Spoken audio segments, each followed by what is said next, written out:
I'm remarrying with my new bride. Thanks for everything so far, Jim said with a cheerful laugh. Standing next to him, my mother-in-law also added with a full smile. You should get a divorce and leave. It seems decided between Jim and my mother-in-law to welcome his mistress as his new wife. I guess I'm being ousted. But I'm not worried. I knew this would happen sooner or later. Jim is smitten with his mistress, and his parents' house has fully accepted her. But of course, I haven't just been sitting quietly. I prepared a surprise for when this would happen. Well then, Jim. Are you ready? My name is Sherry Johnson. I'm 35 years old. I married Jim when I was 27. We currently live together in an apartment. Let's have children when we have a bit more room in our budget. Years have passed since he said that. Before I knew it, both Jim and I are getting on in years. I want to finally have children. Just as I was thinking this, I sensed that Jim was cheating. Jim was never good at lying. I have overtime work today. That has become his recent excuse. But it's obvious it's a lie when you look at the payroll slips. On his days off, he hurries out alone. Could he be cheating? I thought immediately. But somewhere in my heart, I still trusted him. I loved Jim so much, that's why I married him. I thought he felt the same. So I decided to confront Jim. I thought if I asked him to stop the affair, he would agree. However, why do you think I'm cheating? It happened during dinner. As we faced each other at the table and I spoke up, Jim frowned. Because you've been making excuses to leave the house recently, haven't you? You suspect me over just that? Jim was furious. But at that moment, I felt relieved inside. Jim, after all, wasn't cheating. That's what I thought because I doubted him. I was naive. It's just like you. What? I hate how suspicious you are, Sherry. That's why I started looking at her. Her who? My voice trembled. My heart raced. Could he really be cheating? I leaned over the table. Who is her? A junior at work. She's honest and kind, nothing like you, Jim said, and then his eyes narrowed happily. If I could be with her, every day would be fun. Young girls won't bother with you, I said to myself. Jim is already in his 40s. His income isn't great either. I was a model when I was young, Jim retorted without backing down. True. Jim did work as a model for a short period when he was young. I remember because he boasted about it many times. Indeed, Jim is still tall and hasn't let himself go. His features are well maintained. He could pass for late 20s to early 30s. But at the company, his real age is known. And while I was thinking the impossible, Jim continued. How can I stay with a wife who doubts me like this? Divorce, it's a divorce, he shouted and then pushed a piece of paper at me. It was a divorce application. You're joking, right? I'm serious. Bye, Sherry. With that, Jim went out to the hallway and left the house. Maybe he'd stay at a friend's, or perhaps. Holding the divorce papers, I bowed my head. The next morning, Jim came back early. Perhaps because of yesterday's events, he moved quietly. He seemed to have come to grab his bag and change of clothes for work. Jim. What? When I called out, Jim recoiled as if frightened. To him, I handed a lunchbox. This is. I made a lunchbox. I realized I hadn't made one recently. Please eat it if you like. All right, then. Though there were no words of thanks, Jim seemed pleased. I was satisfied. Good. There's still a chance to make things right. The divorce papers from yesterday couldn't have been serious. That's what I thought. And then, I was dropped to the depths of shock and disappointment. Why? The lunchbox I made was thrown away completely intact in the trash. I had lunch with a colleague. Saying that, Jim sat down on a chair. So, isn't dinner ready yet? How can you say that after you threw away the lunchbox? I couldn't stay calm anymore. You could have eaten it later, at least don't just throw it away. But, you know, Jim said with a wry smile. Your lunchbox is just tacky. Tacky. That's right.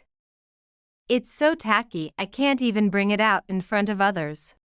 And when I was troubled about it, Hannah. Who's Hannah? I screamed, already understanding that she was Jim's affair partner. She's a junior at work. She makes lunch for me every day. Unlike yours, hers are stylish.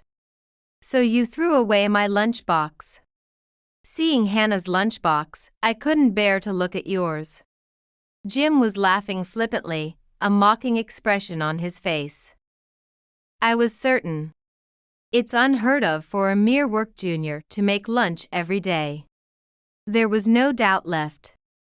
It seemed that this incident had emboldened Jim. He began to mention Hannah's name openly at home. I'll be going back to my parents' house this weekend, Jim said abruptly. I tilted my head. Do we have plans this week? Just because. Jim ended the conversation, clearly not interested in my opinion. And on the weekend, when I went to his parents' house, an unfamiliar person was there. This is Hannah. Nice to meet you. The woman called Hannah greeted. She was a charming woman, just as Jim always praised, and definitely Jim's type. Why is she here?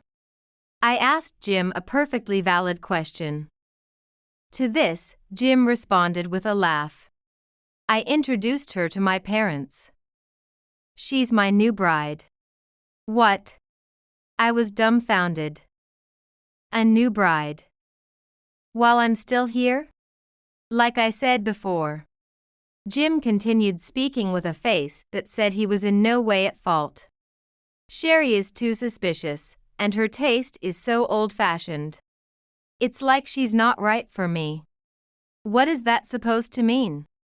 I was at a loss for words. What kind of nerve does this man have to say such things? Hannah began to speak, looking apologetic, but then dropped a bombshell. I'm pregnant. I'm finally going to be a father. Jim hugged Hannah happily and laughed. Unconsciously, I stroked my own stomach. I can have children too, you know? Yeah. But if we're going to have kids, might as well be good-looking ones, right? That's why you're not in the running. I had always lived believing Jim's words. Jim had never planned to have children with me. A child with Hannah is bound to be cute, Jim said proudly. Hannah looked troubled as she glanced my way. The mother-in-law who had been watching gave me a sharp look. You don't have any complaints, do you? No. I could only nod. Jim said in a cold voice as I drooped. I wondered how he could have such a cold voice when he was laughing. I'm remarrying with my new bride. Thanks for everything so far. You should get a divorce and leave. My mother-in-law stood beside him with a full smile. The two of them planned to kick me out and welcome Hannah as the new wife. And I was to be discarded. I sighed. Honestly, when they said we were going to his parents' house, I had a hunch. I suspected this might happen. To say more, I had realized it when Jim started talking about Hannah at home. It wasn't going to be long before our relationship ended. That premonition has now become reality. It can't be helped. I had steeled myself because I had prepared a surprise for this day. Taking a deep breath, I said, I'm already divorced, and that woman. What? The room froze. Jim retorted with a strained face. Poor loser. Divorced? You and me? Yes. Didn't you hand me the divorce papers before? Surprisingly, my voice was calm. That's right. Now, I am composed. I won't be fooled by Jim's words or smiles anymore. That divorce application had your signature. So, I also signed my name. In reality, I had submitted it after it was decided we were going to his parents' house. I had resolved that Jim and I were over. Still, I hadn't expected him to bring Hannah to his parents' house. So, you and I are already divorced. That's convenient then. Right? That's what I thought too, so I took the initiative. As I said this, Jim became cheerful. Good preparation. Thanks, Sherry, for divorcing me. Now I can be with Hannah without worries. You're welcome. Jim thanking me isn't a first. I felt empty. Until recently, I loved a man like this. I really had no eye for people. But Jim was no better in that regard. I can't remarry you. What? Why? Because she's already married. What? At my words, Jim looked at Hannah in dismay and asked her in a desperate tone. Hannah, tell me you're lying, right? You and I have no intention of being with you. Hannah clearly stated. The shock hit Jim and his mother hard.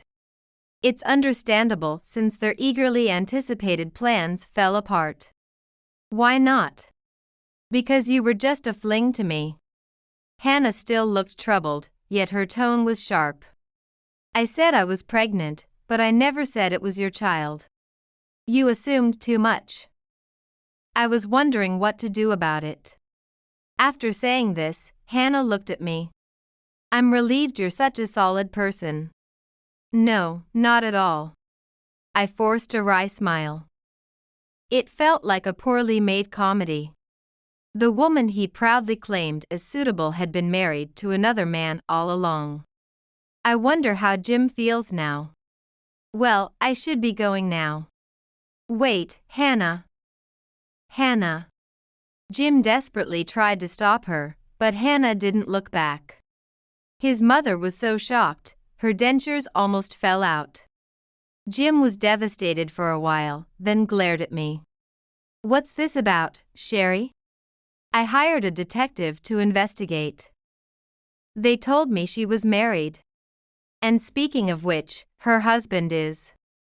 Now it was my turn to be cheerful. I told him proudly.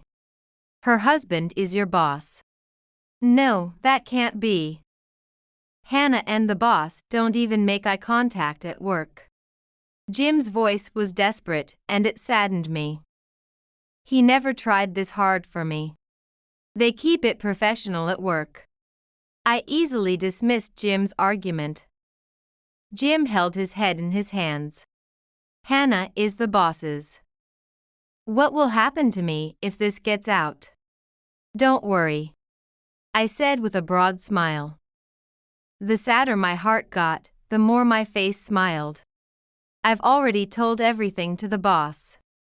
What are you doing? Jim looked like he was about to cry. The embarrassment with Hannah was just the beginning. The real show was about to start. My son is the victim here. My mother-in-law spoke in a pained voice. Deceived by that woman, and betrayed by you too. Now my son might lose his job. If that's the case, I was the one deceived by your son. I smiled with all my might, though my lips trembled slightly. I truly loved Jim. I was happy to be married to him.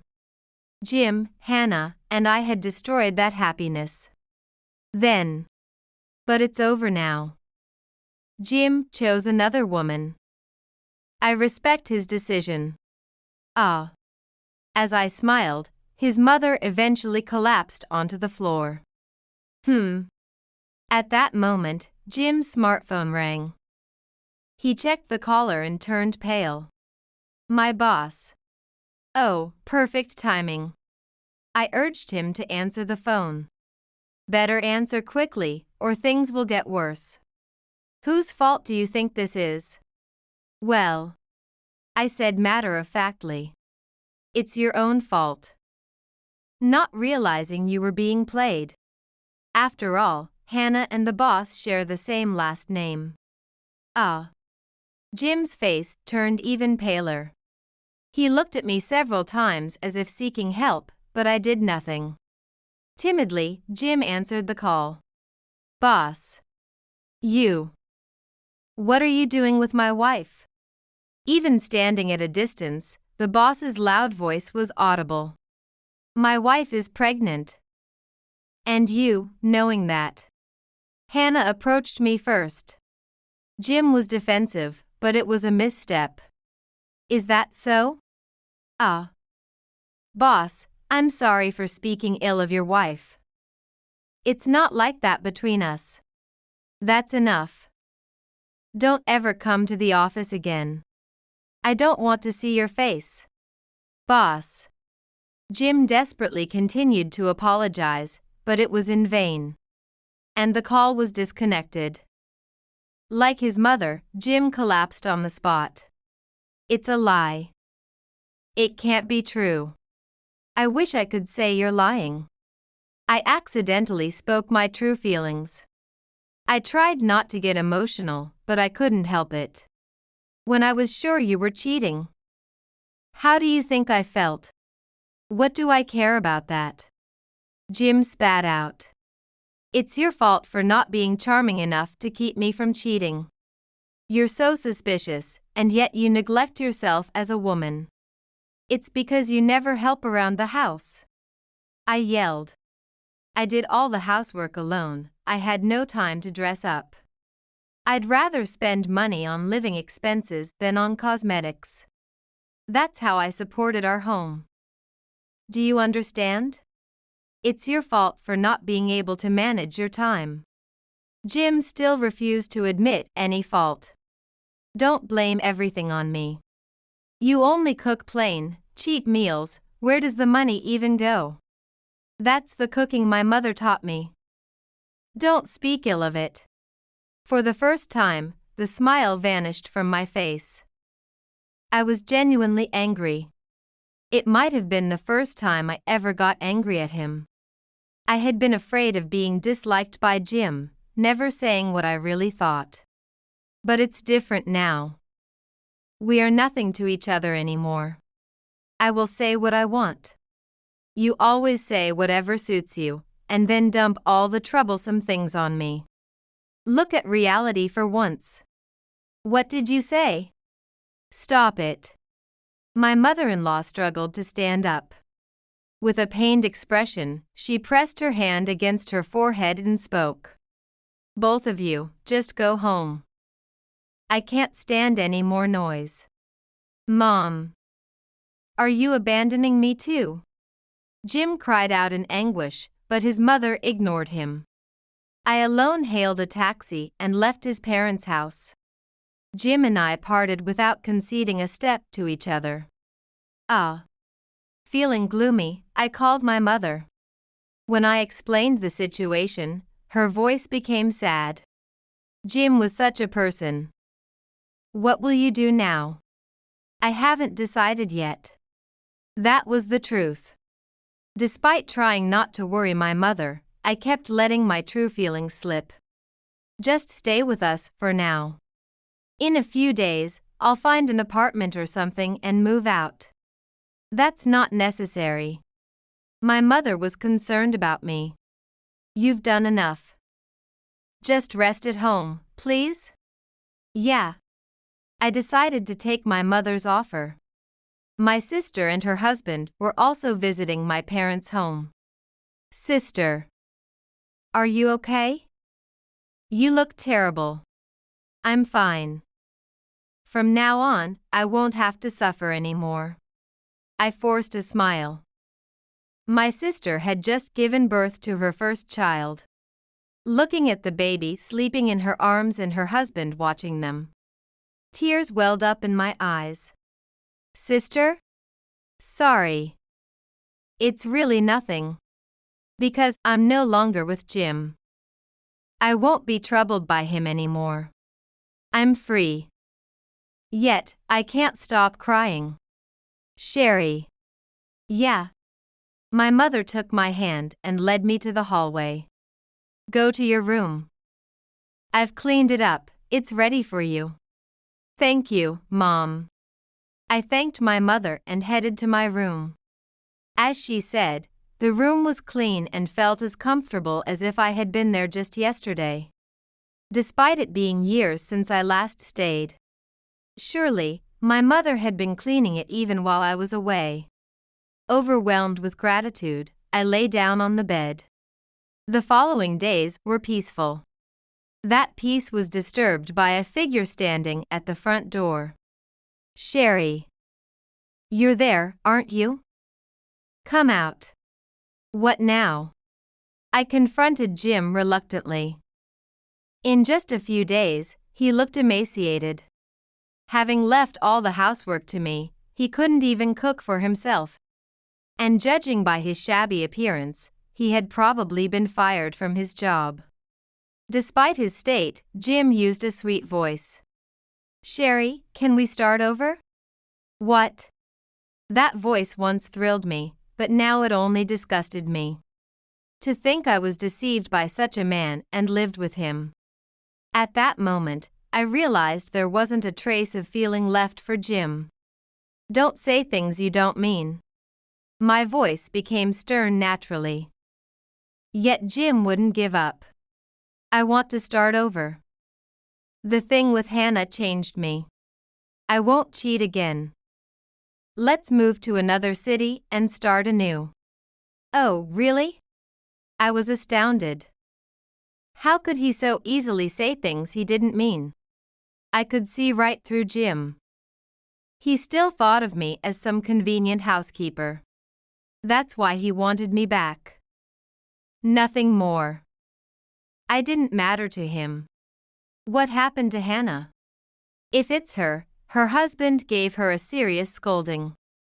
It ended up that he's not even sure if the baby is his. And it seems she got kicked out of the house. Oh, how fortunate. I said it sarcastically. Now you can be with Hannah, can't you? She was just using me. I can't be with someone like that. Jim shrank back as if he were the victim. Even now, he's trying to use me. She got what she deserved. Besides, she'll probably just deceive another man. Oh, how despicable. I hope she doesn't find anyone. Jim's voice carried a strong sense of hatred. It seemed he'd shifted all the blame onto Hannah. That's why he felt no guilt in shamelessly coming to fetch me again. I'm sorry, but I made my intentions clear. I can no longer live with you. I've come to truly despise you. Don't be so tough, Sherry. You still have feelings for me, don't you? His conceited remark left me speechless. How could he still believe that I harbored any feelings for him? I'm serious. I genuinely dislike you. Sherry. Jim took a step closer and I screamed. Mom. Call the police. What, Sherry? I can't deal with you anymore. We're done. Do you understand? I heard my mother's footsteps approaching. Neighbors who heard my loud voice also appeared, glaring at Jim. Damn it. I'll be back. Don't come back. Jim fled like a runaway. After that, he never showed up at my door again. Instead, He called incessantly at all hours. I want to start over. Sherry, please live with me again. Are you joking? I'm serious. I can't live without you. That might be true, considering Jim never helped with household chores. It seemed like his mother had taken care of everything when he was single. By the way, I remembered something that had me return to the apartment once. Not for Jim's sake, but because I had left without taking my belongings. There, I encountered a man and a woman arguing fiercely. Like I said, I've left my husband, so I'll be with you. Hannah said. Don't joke with me. You weren't dumped, you were kicked out. Jim and Hannah were causing a scene. I was about to turn around and leave when Jim noticed me. Sherry. You came back. As he tried to approach me with a smile, I stopped him with both hands. I just came to get my things. You're saying that, but you must be worried about me, right? Oh wow, how self-absorbed can you be? Hannah, standing behind, was visibly annoyed. Jim turned and snapped at her, shut up, then focused on me again. Sherry, let's live together again. Let's remarry, and this time, it'll just be the two of us.